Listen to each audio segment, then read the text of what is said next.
शर्मा जी, वर्मा जी की बाल्टी नमस्ते। आपकी बात बिल्कुल सही है। हमें भगवान का मजाक नहीं उड़ाना चाहिए। आम जनता के जीवन से जुड़ी हुई एक मजेदार कॉमेडी कहानी यहाँ प्रस्तुत है। अंकल जी की सुबह का रोमांच। एक छोटे से शहर में शर्मा जी नाम के एक अंकल जी रहते थे।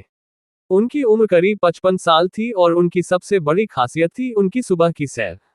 शर्मा जी हमेशा अपनी सैर के लिए नए नए बहाने ढूंढते थे ताकि उन्हें घर का कोई काम न करना पड़े।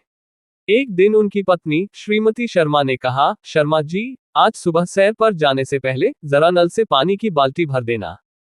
पानी बस आने वाला है। शर्मा जी ने गहरी सांस ली और बोले, अरे, ये क्या कह रही हो तुम? सुबह सुबह की ताजी हवा और चिड़ियों का संगीत, ये सब मेरे स्वास्थ्य के लिए कितना जरूरी है। अगर मैं अभी पानी भरने लगा तो मेरी एकाग्रता भंग हो जाएगी।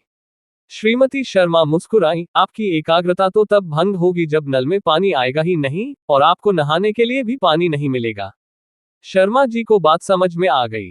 उन्होंने झटपट 2 बाल्टियां उठाई और नल की ओर चल दिए। जैसे ही वे नल के पास पहुंचे, उन्होंने देखा कि उनका पड़ोसी वर्मा जी पहले से ही नल के पास 1 दर्जन बाल्टियां लेकर खड़े थे। शर्मा जी ने पूछा, वर्मा जी, इतनी सारी बाल्टियां, क्या आज पूरा मोहल्ला आपके घर नहाने आने वाला है? वर्मा जी ने दुखी होकर कहा, नहीं शर्मा जी, मेरी पत्नी ने कहा है कि जब तक सारी बाल्टियां नहीं भर जाती तब तक मैं घर में कदम न रखूं। और पता नहीं क्यों आज पानी बस आने ही वाला है लेकिन आ नहीं रहा। ठीक उसी समय नल में पानी की पतली सी धार आने लगी। शर्मा जी और वर्मा जी दोनों की आंखों में चमक आ गई, लेकिन उनकी खुशी ज्यादा देर टिक न सकी। पानी की धार इतनी पतली थी कि एक बाल्टी भरने में कम से कम आधा घंटा लगता। दोनों पड़ोसी अब एक गंभीर समस्या में थे। शर्मा जी को अपनी सैर पर जाना था और वर्मा जी को घर में घुसना था। शर्मा जी ने एक तरकीब सोची।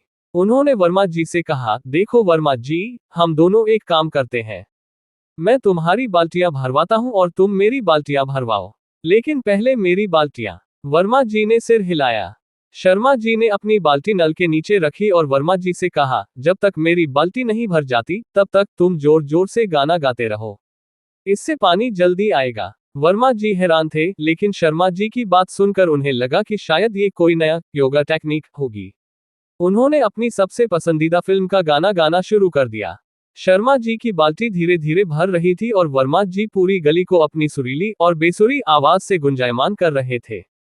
कुछ ही देर में मोहल्ले के बाकी लोग अपनी खिड़कियों से झांकने लगे।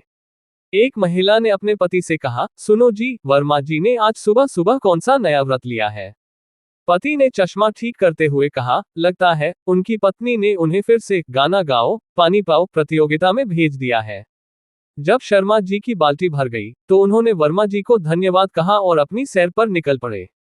वर्मा जी भी अपनी बाल्टियां भरने लगे और उनका गाना अभी भी जारी था। शर्मा जी अपनी सैर से वापस आए तो देखा कि वर्मा जी अभी भी नल के पास खड़े थे और गाना गा रहे थे। लेकिन अब उनके पास एक और बाल्टी नहीं थी, बल्कि वे खुद पानी से भीगे हुए थे।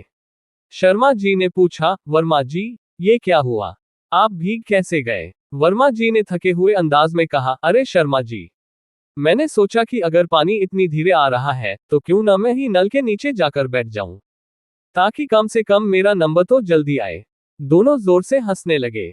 शर्मा जी को अपनी सुबह की सैर का बहाना मिल गया था और वर्मा जी को यह समझ आ गया था कि कुछ तरकीबें सिर्फ कहानियों में ही अच्छी लगती हैं। मुझे उम्मीद है कि यह कहानी आपको हंसाएगी।